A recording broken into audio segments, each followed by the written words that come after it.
Hi everyone, Georgetown Soaps here. I am getting ready to test a new fragrance oil, and I actually made this soap probably back in October 2018, and this is called Cactus and Sea Salt. And several people with BeScented had requested this fragrance, so we went ahead and got the sample, and it smells amazing. When I first was like, cactus and sea salt, I don't know what a cactus smells like. I'm not going to get too close to a cactus to even try and smell it, but it smells amazing. And so the official description is shimmering green cactus mixed with clean air, ocean air, sea drift, driftwood, sea moss. It's got some ozone notes on sweet musk. So it's kind of like an odd description, but it smells really, really good. It is very fresh and clean, but not like overly fresh and clean. I don't know, it's just a really hard one to describe. So this is one I would definitely recommend. And I loved how my soap turned out. But I'm going to do this one in some soy candles as well, because I think it will be just a really nice lighter fragrance. It's not like overwhelming in your face fragrance, which is nice because some people don't want peppermint in their face all the time. So this was really nice, and this soap was really easy to make because the fragrance didn't accelerate, it didn't rise, it just behaved like a good fragrance oil should. So anyway, I am getting ready to do my colors. I use TD. You probably saw I had my TD mixing bottle from BeScented. I really like it because you can pre-mix your titanium dioxide and you don't get any speckles. And then I am using, I believe this is the Pine Mica from BeScented. I just kind of thought, okay, let's try and get a cactus color. So I'm using the pine. And I usually don't do in the pot swirls. I don't know why. Sometimes I feel like they don't turn out, especially with bigger batches. But this one I was really excited. I had no idea how it was going to come out. So I was like, you know what? This is just a test batch. Let me see what happens with this in the pot swirl. For those of you who don't know what in the pot swirl means, you'll see in a moment, you just kind of dump the two colors in and you gently stir. So you kind of get like all over random swirls, you get texture, like what looks like a really nice texture. And a lot of it is just trial and error. You don't want your batter too thick, you don't want your batter too thin. You kind of need both colors to kind of be at the same thickness. Otherwise, one color might bleed into the other color, and then it's just like a muddled mix up. So you just kind of, and as you can see, the TD is a little bit too thin. So I'm looking at it, what am I going to do? So you don't want them to be too thin and too thick. The green color is obviously thick enough, but the white, I was just kind of like, you know, it's not quite right. And I know it's going to mess up the color. So I went ahead and got out the old stick blender again.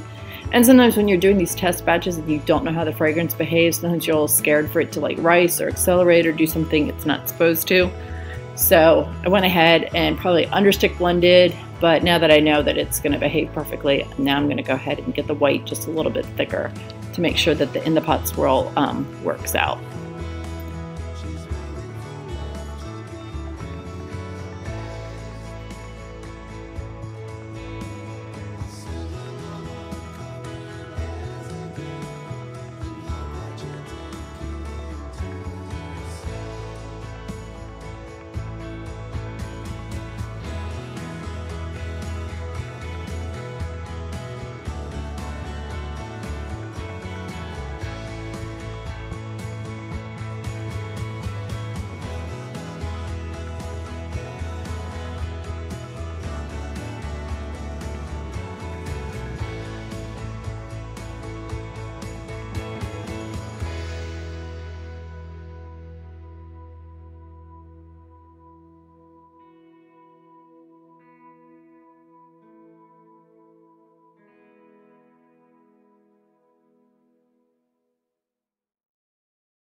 All right, and you can see I've kind of got the batter ready. I'm waiting for it to thicken just a little bit. You can see that I've got my cactus molds already done.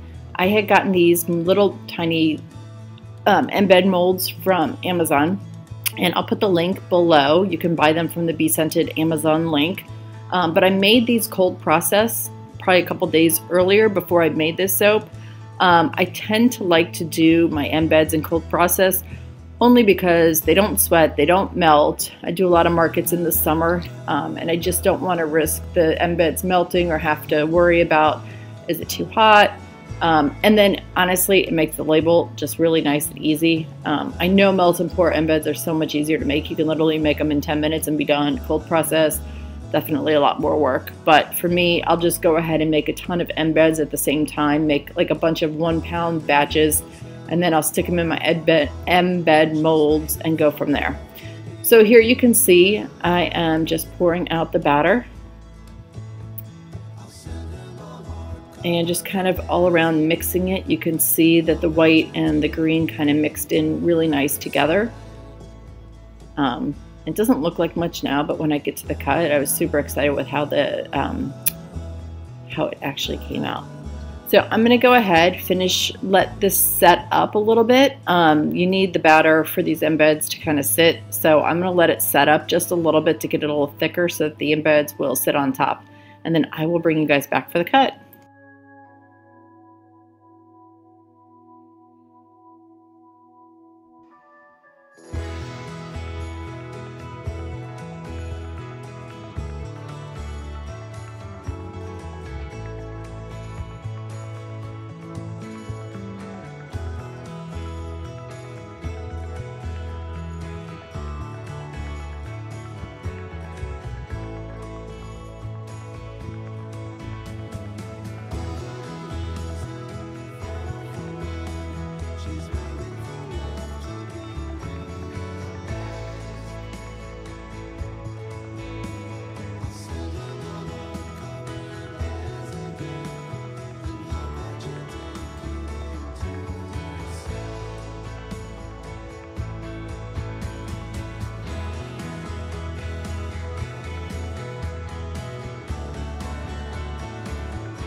All right, and we are back for the cut. Excuse the mess. I've obviously been cutting a ton of soap, and I got a lot of soap shreds sitting there. And I just did not get the time while I was cutting all these to clean up.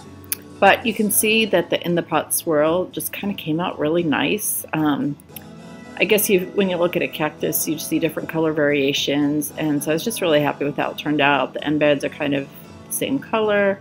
and they kind of sit up really nice on top, and it smells really good. So I guess I could have added some sea salt to go with the cactus and sea salt theme, but I guess I just didn't grab the sea salt.